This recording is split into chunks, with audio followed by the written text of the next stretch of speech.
নেবে। রাশেদ খান মেনন গোটা বাংলাদেশে অবাঞ্ছিত ঘোষণা করেছে। মুরগিচোরা শাহরিয়ার কবির যেখানে পাওয়া যাবে জুতা দিয়ে বাইরে সোজা করে দিতে হবে।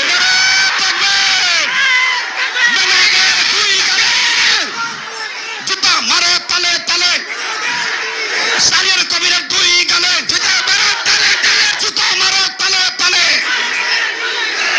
আমরা পরিষ্কার ভাষায় বলতে চাই, রাশেদ খান মেনন, হাসানুল হক ইনু, মুরগিচোরা শাহরিয়ার কবির গণ, এই ইনু আর মেনন নৌকার খয়রাত নিয়ে এমপি হয়ে সংসদে গিয়ে খতমে নবুয়তের বিরুদ্ধে কথা বলবে আর কাদিয়ানীদের দালালি করবে। পরিষ্কার বলতে চাই, নাসিমের মুখটা সামলায় রাখেন।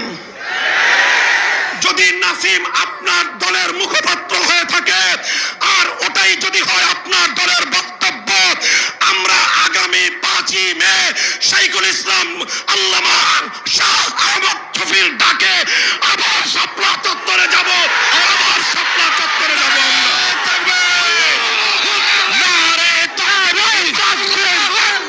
ইসলামের শত্রুরা হুঁশিয়ার সাবধান, হুঁশিয়ার সাবধান। বসেন, কথা হবে আজকে পরিষ্কার। এটা আহমদ শফির দেশে কাদিয়ানীদের দালালি করে সংসদ ভবনে কাউকে থাকতে দেওয়া হবে না।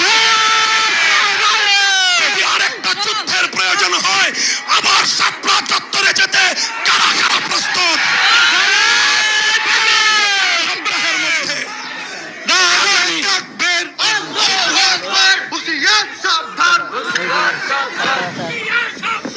আগামী 1 সপ্তাহের মধ্যে টঙ্গীর পবিত্র ইস্তেমার মাঠ যাদের রক্ত দিয়ে ধুয়ে পরিষ্কার করা হয়েছিল, আল্লামা আহমদ শফির নেতৃত্বে হযরত মাওলানা জুবায়ের সাহেব, যিনি এই কাকরাইলের যে ওয়াকফ প্রশাসন অনুমোদিত কমিটি মুতাওয়াল্লির কাছে হস্তান্তর করতে হবে। আমরা ধৈর্য ধরেছি, আরো ধৈর্য ধরতে চাই, কিন্তু যদি আল্লামা আহমদ শফি, জুনায়েদ বাবু নগরী যদি আমাদেরকে আগামী জুমা ইস্তেমার ময়দানে গিয়ে আদায় করতে বলেন, যে কোনো মূল্যে রক্তের বিনিময়ে রক্তের সাগর পাড়ি দিয়ে সেই জুমা কামিয়াব করতে হবে। নাসরুম মিনাল্লাহি ওয়া ফাতহুন করিব। দেখা হবে আবার যুদ্ধের ময়দানে ইনশাআল্লাহ। শাহরিয়ার কবিরের গালে গালে, তালে তালে আমরা সকলেই সহকারে শুনি।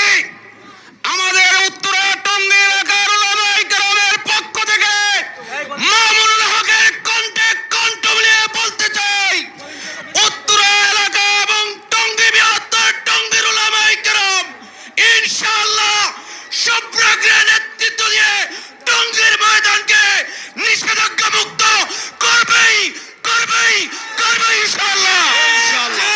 নারায়ে তাকবীর, আল্লাহু আকবার, নারায়ে তাকবীর, আল্লাহু আকবার। আমাদের বৃহত্তর উত্তরা টঙ্গী গাজীপুরের উলামায়ে কেরাম এখানে স্টেজে আছেন।